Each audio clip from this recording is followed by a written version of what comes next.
ಹೌದು, ಮಗು ಜೊತೆಗೆ ತಾಯಿ ಜೀವನೂ ಬಹಳ ಮುಖ್ಯ ಅಂತ ನಮಗೆ ತಿಳಿಸ್ಕೊಟ್ರಿ. ಆದರೆ ಈ ರೀತಿ ನಾವು ಪ್ರೀ ಕಾರ್ಡಿಯಾಕ್ ಎವ್ಯಾಲ್ಯೂಯೇಷನ್ ಪ್ರೆಗ್ನೆನ್ಸಿಗಿಂತ ಮುಂಚೆ ಎಲ್ಲರಲ್ಲೂ ಮಾಡಲಿಕ್ಕಾಗಲ್ಲ. ಸೊ ಆದ್ದರಿಂದ ಯಾರ್ಯಾರಲ್ಲಿ ನಾವು ಪ್ರೀ ಕಾರ್ಡಿಯಾಕ್ ಎವ್ಯಾಲ್ಯೂಯೇಷನ್ ಮಾಡಬೇಕು ಅನ್ನೋದನ್ನು ಸ್ವಲ್ಪ ತಿಳಿಸ್ಕೊಡ್ತೀರಾ? ಸೊ ಹಾರ್ಟ್ ಚೆಕಪ್ಪು ಪ್ರೆಗ್ನೆನ್ಸಿಗೆ ಮುಂಚೆ ಯಾವಾಗ ಮಾಡಬೇಕು ಅಂತ.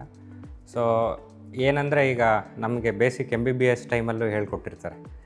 ಈಗ ಮರ್ಮರ್ಸ್ ಇರ್ಬೋದು, ಆ ಥರದ್ದೇನಾದರೂ ಸ್ಟೆಥೋಸ್ಕೋಪಲ್ಲಿ ಎವ್ಯಾಲ್ಯೂಯೇಷನ್ ಮಾಡಬೇಕಾದ್ರೆ, ಹಾರ್ಟ್ದು ಎವ್ಯಾಲ್ಯೂಯೇಷನ್ ಮಾಡಬೇಕಾದ್ರೆ ಮರ್ಮರ್ಸ್ ಸಿಕ್ಕೋದು, ಇಲ್ಲ ಅಬ್ನಾರ್ಮಲ್ ಹಾರ್ಟ್ ಸೌಂಡ್ಸ್ ಇರೋದು, ಇಲ್ಲ ಅಂದರೆ BP ಜಾಸ್ತಿ ಇರೋವಂಥದ್ದು, ಇಲ್ಲ ಒಂದು ಕೈಯಲ್ಲಿ BP ಜಾಸ್ತಿ ಇದ್ದು ಇನ್ನೊಂದು ಕೈಯಲ್ಲಿ BP ಕಮ್ಮಿ ಇರೋವಂಥದ್ದು, ಇಲ್ಲ ಕಾಲಿನಲ್ಲಿ BP ಕಮ್ಮಿ ಇರೋವಂಥದ್ದು, ಈ ಥರದ್ದು ಯಾವುದಾದ್ರೂ ಎವ್ಯಾಲ್ಯೂಯೇಷನ್ ಟೈಮಲ್ಲಿ ಇರೆಸ್ಪೆಕ್ಟಿವ್ ಆಫ್ ಏಜಲ್ಲಿ ಇಲ್ಲಿ ಬರೋಲ್ಲ factor. So irrespective of age ಇದ್ದಾಗ ಅದನ್ನು ಈ ಥರ ಏನಾದರೂ ಕಂಡೀಷನ್ಸ್ ಪಿಕಪ್ ಆದರೆ ಟ್ರೀಟಿಂಗ್ ಆಬ್ಸ್ಟೆಟ್ರಿಷಿಯನ್ ಹತ್ರ ಅದನ್ನು ಕಳಿಸೋವಂಥದ್ದು ಸೂಕ್ತ ಆಗುತ್ತೆ. ಸೊ ನಾವು ಅದು ಬೇರೆ ಬೇರೆ ಚೆಕಪ್ ಮಾಡ್ಕೊಳ್ತೀವಿ. ಒಂದು ECG ಆಗಿರ್ಬೋದು, ಎಕೋ ಸ್ಕ್ಯಾನ್ ಆಗಿರ್ಬೋದು, ಇಲ್ಲಾಂದರೆ ಔಟೋಗ್ರಾಮ್ ಅಂತ, ಇಲ್ಲ BP ಅಂತ ಬೇರೆ ಟೆಸ್ಟ್ಗಳಾಗಿರ್ಬೋದು, ಅದನ್ನೆಲ್ಲ ಮಾಡ್ಕೊಳ್ತೀವಿ. ಅದರಿಂದ ಈಸಿಯಾಗಿ ಪಿಕಪ್ ಆಗುತ್ತೆ ಮುಂದೆ ಏನಾದರೂ ತೊಂದರೆ ಆಗೋ ಪಾಸಿಬಿಲಿಟೀಸ್ ಇದೆಯಾ ಅಂತ. ಒಂದು ಎರಡನೇದು, ಒಂಥರ ಸಾಫ್ಟ್ ಕಟ್ ಆಫ್. ಇದು ಏನು ಹಾರ್ಡ್ ಕಟ್ ಆಫ್ ಅಂತ ಏನು ಸ್ಪೆಸಿಫಿಕ್ಕಾಗಿ ಹೇಳಲ್ಲ.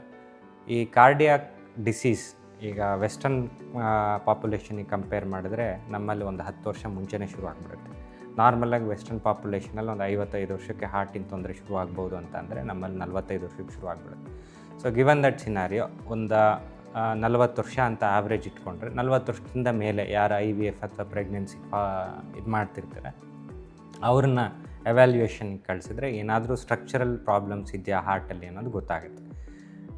ಎರಡನೇದು, ಮರ್ಮರ್ಸ್ ಅಥವಾ ಏನೂ ಕಂಡೀಷನ್ ಇಲ್ಲದೇ ಇದ್ದರೂ ಕೆಲವು ಸತಿ ಮಿಸ್ ಆಗಿ ಬಂದಿರೋವಂಥ ಪೇಷಂಟ್ಸು ಇದ್ದಾರೆ. ಪಾಪ ರುಮ್ಯಾಟಿಕ್ ಹಾರ್ಟ್ ಡಿಸೀಸು ಅಥವಾ ಕಂಜನೈಟಲ್ ಹಾರ್ಟ್ ಡಿಸೀಸ್ ಕೆಲವು ಇರ್ತಾರೆ. ಸೊ ಅವರು ಯಂಗರ್ ಪಾಪ್ಯುಲೇಷನಲ್ಲೇ ಬರೋವಂಥದ್ದು. ಈಗ ರುಮ್ಯಾಟಿಕ್ ಹಾರ್ಟ್ ಡಿಸೀಸು, ಮೈಟಲ್ ಸ್ಟೀನೋಸಿಸ್ ಅಂತ ಏನು ಹೇಳ್ತೀವಿ, ಅದನ್ನು ಇಟ್ಕೊಂಡ್ಬಿಟ್ಟು ಪಾಪ 5 ತಿಂಗಳು 6 ತಿಂಗಳು ಗರ್ಭವತಿಯಾಗಿ ಪ್ರೆಗ್ನೆಂಟ್ ಆಗಿ ಬಂದಿರೋವಂಥದ್ದು. ಹೌದು, ಅವರಿಗೆ ಇನ್ನು ಡೆಲಿವರಿ ಟೈಮಲ್ಲಿ ತುಂಬ ತೊಂದರೆ ಆಗುತ್ತೆ ಅಂತ ಎಮರ್ಜೆನ್ಸಿ PTMCಗಳು ಮಾಡ್ತೀವಿ. ಅಂದರೆ ಬಲೂನಲ್ಲಿ ಆ ವ್ಯಾಲ್ವ್ ಸಣ್ಣ ಆಗಿರೋದನ್ನ ಓಪನ್ ಮಾಡಿ ನೆಕ್ಸ್ಟು ಪ್ರೆಗ್ನೆನ್ಸಿ ಅಥವಾ ಕಂಪ್ಲೀಷನ್ ಆದಮೇಲೆ ಉಳಿದಿದ್ದ ಫಾಲೋಅಪ್ಗಳನ್ನ ಮಾಡ್ಕೊಳ್ತೀವಿ. ಇಂಥದ್ದು ಅಟ್ಲೀಸ್ಟ್ ಒಂದು 5ರಿಂದ 6 ಪೇಷಂಟ್ಗಳನ್ನ ಮ್ಯಾನೇಜ್ಮೆಂಟ್ ಮಾಡಿದ್ವಿ. ಒಂದು ಎರಡನೇದು, ಕಂಜನೈಟಲ್ ಹಾರ್ಟ್ ಡಿಸೀಸಸ್. ಸೊ ಈ ಗರ್ಭವತಿ ಆಗ್ತಾ ಇದ್ದಾಳೆ ತಾಯಿ ಅಂತಂದರೆ ಯೂಶ್ವಲಿ ಹಾರ್ಟ್ ಕಂಡೀಷನ್ ಏನೂ ಸೀರಿಯಸ್ ಆಗಿ ಇರೋವಂಥದ್ದು ಇರಲ್ಲ. ಸೊ ನ್ಯಾಚುರಲ್ಲಿ ಕನ್ಸೆಪ್ಷನ್ ಆಗಿದ್ದರೆ. ಬಟ್ IVF ಅಂತ ಬಂದಾಗ ಸೊ ಈಗ ಏನಾದರೂ ಅನ್ಎಕ್ಸ್ಪ್ಲೈನ್ಡ್ ಹಾರ್ಟ್ ಡಿಸೀಸಸ್ ಕಂಡುಹಿಡಿದೇ ಇರೋಂಥ, ಎಸ್ಪೆಷಲಿ ASD ಅಂದರೆ ಏಟ್ರಿಯಲ್ ಸೆಪ್ಟಲ್ ಡಿಫೆಕ್ಟ್, ಹಾರ್ಟ್ ಒಳಗಡೆ ಚಿಕ್ಕ ಹೋಲ್ ಅಂತ ಏನಿರ್ತೀವಿ, ಅದು ಬಂದು ಯಾರಿಗೂ ಗೊತ್ತಾಗಲ್ಲ. ಈಗ ಆಸ್ಕಲ್ಟೇಟ್ ಮಾಡಿದ್ರೂ ಕ್ಲೀನಾಗಿ ಗೊತ್ತಾಗಲ್ಲ. ಸೊ IVF ಅಂತ ಪ್ಲ್ಯಾನ್ ಮಾಡಿದಾಗ ಒಂದು ಎಕೋ ಸ್ಕ್ಯಾನ್ ಮಾಡಿಸೋದ್ರಲ್ಲಿ ಏನು ತಪ್ಪಿಲ್ಲ ಅಂತ ಹೇಳ್ಬೋದು. Thank you. ಸೊ ಈ ಮೂಲಕ ಏನು ಹೇಳಲಿಕ್ಕೆ ಇಷ್ಟಪಡ್ತೀವಿ ಅಂದರೆ, ಯಾವುದೇ ಪೇಷಂಟ್ ನಿಮ್ಮ ಕ್ಲಿನಿಕ್ಗೆ ವಾಕಿನ್ ಆಗೋದು ಹಿಸ್ಟ್ರಿ ಟೇಕಿಂಗ್ ಹಾಗೂ ಜನರಲ್ ಎಕ್ಸಾಮಿನೇಷನ್ ಬಹಳ ಮುಖ್ಯ ಆಗುತ್ತೆ.